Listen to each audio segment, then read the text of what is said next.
Pobijedili smo jedan razlike, mislim da je zasluženo, imali smo dosta sreće, bez sreće se ne može. Danas sam bio to ja, sutra će biti neko drugi. Ovo nam je veoma važna pobjeda za nastavak dalje sezone. Veoma važna, kažem opet, utakmica, jako bitna pobjeda, taj zadnji šut, tako je lopta išla da ostanem ja sam. Ušla je ovaj put i bilo je drago mi.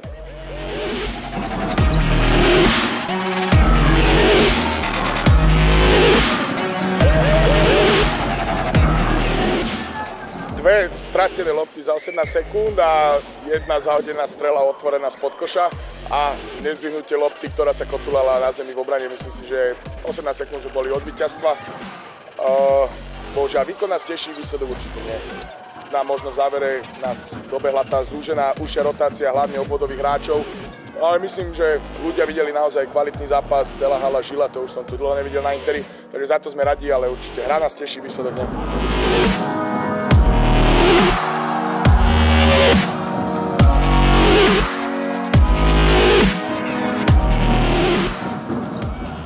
Povedal som, že musíme zabojovať, že toto není gotový zápas, že určite sa môže zahrať. Bolo mi v hlave ten zápas, čo som pozeral naposledy univerzite, že vyhrávala minúta, do konca bolo 14 bodov a na konci išlo do predĺženia a vyhrali.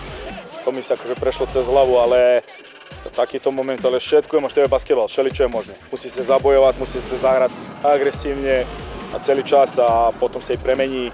Aj dôležitá strela tam padne. Je to tak, zaslúžiš si a príde to.